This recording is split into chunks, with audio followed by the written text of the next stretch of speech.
মানুষ দুঃখে পড়ে আসে, কেউ সুখে পড়ে আসে না। আপু আসসালামু আলাইকুম। ওয়ালাইকুম সালাম। কেমন আছেন?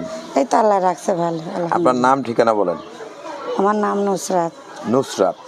এই যে ক্যামেরার সামনে কেন আসছেন আপু? ক্যামেরার সামনে আসছে, দুঃখে পড়ে আসছে। ক্যামেরার সামনে কেউ আর সহজে আসে? এই যে মানুষের বাসায় কাজ করে, বাবাটা মারা গেছে, সংসারে অভাব অনাটন, কোনোভাবে দিন চলে না, খাইতে পারি না। যে টাকা ইনকাম করে ওই টাকা দিয়ে সংসার চলে না, ঘর ভাড়া হয় না, তার জন্য আইছি। আর বিয়ের বয়সও পার হয়ে গেছে। বিয়েটা কেন হয় নাই, আমার বাবাটা আগেই মারা গেছিল। মারা যাওয়ার পরে তো আমাদের সংসারে আর বড় ভাই বেড়াদার নাই।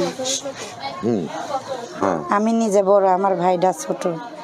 তো দেখা যায় যদি আমি বিয়ে শাদী বসে যাই, তো দাদি ছিল 2 মাস আগে মারা গেছে। ফ্যামিলিতে দাদি আছিল, ছোট ভাই, মা, এদের দায়িত্ব কে নিবে?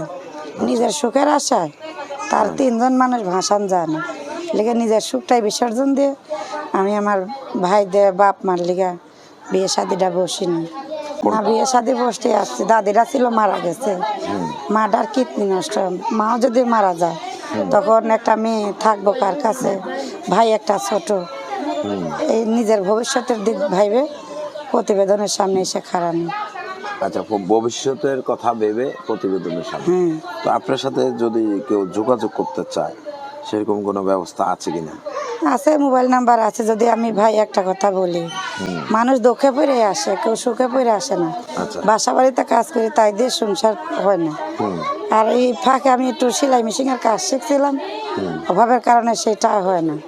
তে যে আসবেন আর যে ফোন দিবেন, ভাইবা চিন্তা দিয়েন, টাইম পাস করেন না।